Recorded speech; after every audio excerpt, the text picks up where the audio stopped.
Welcome to week 10 of Explore the Bible. Today we continue in the book of Genesis. We're in chapter 39. You'll hear me say it again. You need to read the whole chapter because we're not going to cover the very beginning of it. Got to set the scene with people. Before we look at this passage, if you haven't already, hit the subscribe button, hit the like button, the thumbs up button. Be sure and share the video with somebody else. Give us a comment, put a question in there. Let me know where you're watching from. And then if you want to support what we're doing, go to give.exposedtochrist.com. Support our teaching as well as the mission work that we've got going on. All right, we're going to dive into chapter 39. After some time, his master's wife looked longingly at Joseph and said, "Sleep with me." Well, obviously here we're picking up in the middle of this story, right? So you got to read the beginning where, last time we saw Joseph, he'd just been sold into slavery. Now here he is. He's in Potiphar's household. He's risen to be kind of head of Potiphar's household. He runs everything within the house. Potiphar, a very important person in the government there. And now his wife she's got some eyes looking at Joseph, right? But he refused. "Look," he said to his master's wife, "with me here, my master does not concern himself with anything in his house. He's put all that he owns under my authority.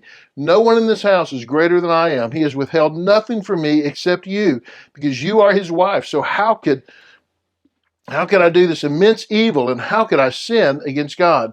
Okay, so for Joseph, in his response here, he refused, right? And he has two reasons why he refused. Number one, my master doesn't concern himself with anything in the house.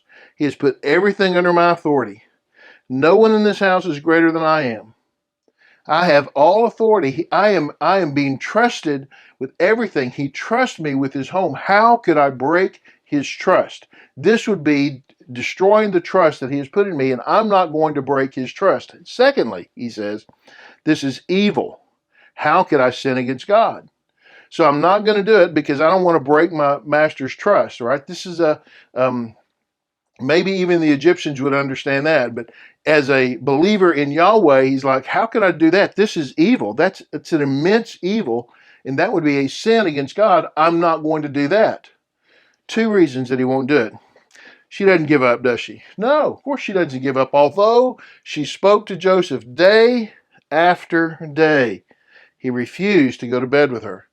Now, one day he went into the house to do his work, and none of the household servants were there. She grabbed him by his garment and said, "Sleep with me." But leaving his garment in her hand, he escaped and ran outside. Okay, she kept after him every day. He kept refusing.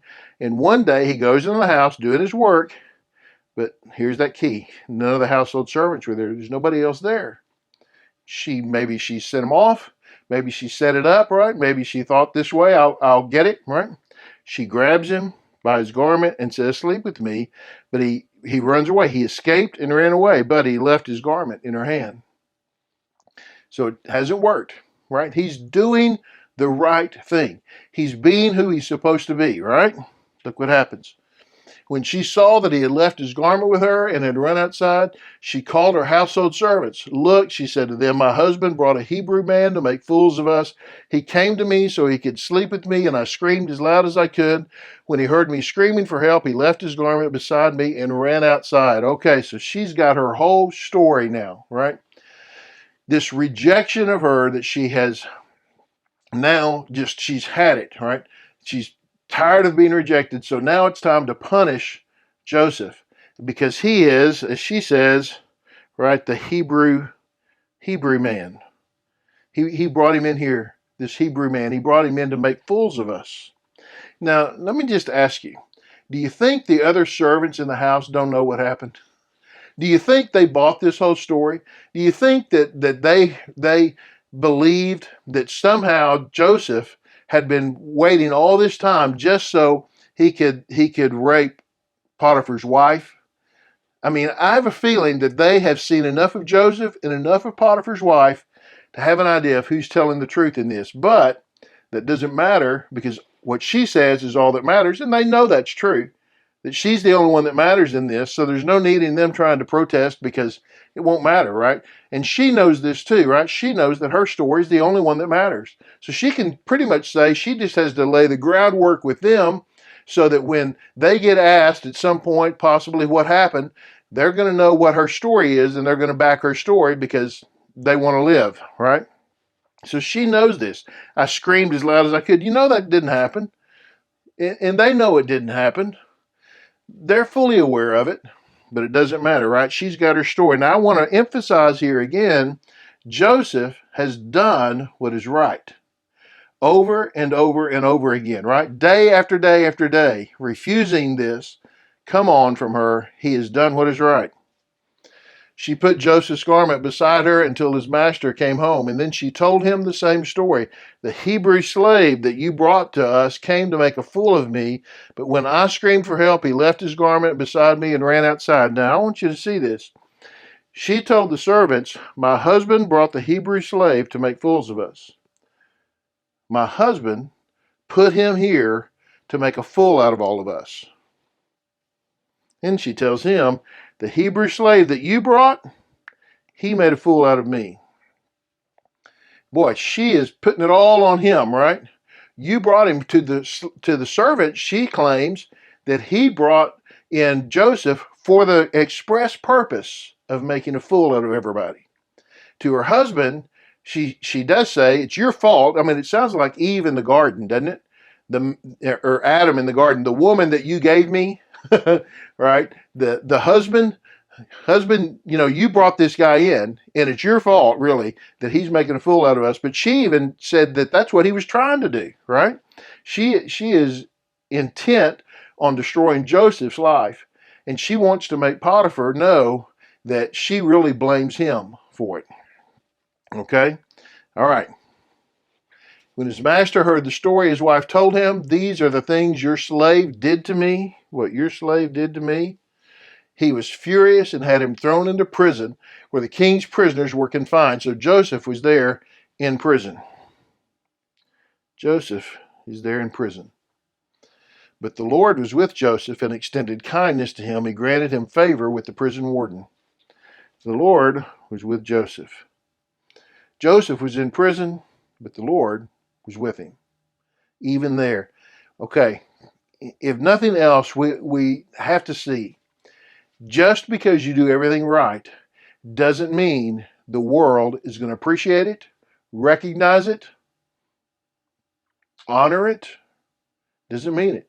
We've heard that before, People may not agree with what you believe, but if you stay faithful to your beliefs and you live that out, they'll respect you for it.